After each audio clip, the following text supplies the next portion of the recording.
Nice only. Raise your hands.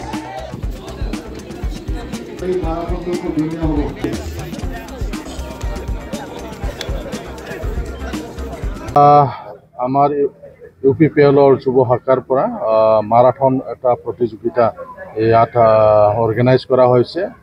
টিমটো হ'ল drugs মুক্ত এটা সমাজ গঢ়ি তুলিবৰ কাৰণে ইউপিপিএল দলৰ যুৱ শাখাই বিভিন্ন জিলাত মাৰাথন ৰেচৰ আয়োজন কৰিব। আজি প্ৰথম কোকৰাঝাৰত আৰম্ভ কৰা হৈছে। বনৰগাঁৱৰ পৰা ৰামফল বিললৈকে যাব। প্ৰথমে বনৰগাঁও ফিল্ডৰ পৰা আৰম্ভ কৰা হৈছে। Chandrapara reality public school, engineering college, তাৰপিছত দতমা বজাৰ হৈ পেলাই চেৰফাংগুৰি, ইয়াৰ পিছত ৰামফল বিল ৰূপনাথ ফিল্ডত অন্তিম যিটো স্থান সেইটো দিয়া হৈছে।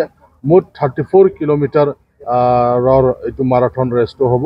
তো আমি দেখিবলৈ পাইছোঁ ইয়াত আমাৰ অসমৰ বাদেও বিভিন্ন বেলেগ বেলেগ ৰাজ্যৰ পৰাও ইয়াত অংশগ্ৰহণ কৰিছে, যিটো খুব আমাৰ কাৰণে উল্লেখনীয় এটা দিশ বুলি আমি ক'ব লাগিব। সঁচাকৈ এই যে মাৰাথন ৰেচ, এই মাৰাথন ৰেচটো যে ইয়াত উদযাপন কৰা হৈছে, এইটো প্ৰচাৰ হৈছে এটা ড্ৰাগছৰ বিৰুদ্ধে এটা সজাগতা আনিবৰ কাৰণে ইউপিপিএলৰ যুৱ শাখাই আজিৰ পৰা এইটো আৰম্ভ কৰিছে। 5টা ডিষ্ট্ৰিক্টত 5টা এনেকুৱা মাৰাথন ৰেচ হ'ব।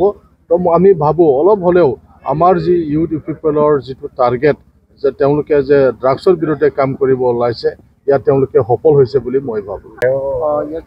আমি দেখিবলৈ পাইছোঁ ঝাৰখণ্ডৰ পৰাও আহিছে, ইউপিৰ পৰাও আহিছে, তেনেকুৱা 3-4খন ৰাজ্যৰ পৰাও ইয়াত অংশগ্ৰহণ কৰিছে। फरायसाफोरनि थाखाय मोनसे फोसावथाय। सोलोंथाइ बोसोर 2025-22 नि फरायसाफोरनि थाखाय गोदानै मुं थिसननाय लानानै फैदों रुनिकाटानि इउएन एकाडेमिया। चिरां जिल्लानि रुनिकाटायाव थानाय इउएन एकाडेमिया दायो नार्सारिनिफ्राय 9 थाखोसिम गोदानै मुं थिसननायखौ लागासिनो। बे एकाडेमियाव गुन गोनां सोलोंथाइ होनायजों लोगोसे माखासे खाबुफोरखौबो होफानाय जादों। हौवासा आरो हिन्जावसाफोरनि थाखाय आलादा आलादा हस्टेल दं आरो हस्टेलाव थानाय फरायसाफोरखौ जुनियायै फोरोंथाइ होनायनि खाबुबो होनाय जादों। लोगोसेनो फरायसाफोरनि थाखाय कम्पिउटार सोलोंनाय, गेलेनाय, योगानि खाबुखौबो रुनिकाटानि इउएन एकाडेमियाव मोनफागोन।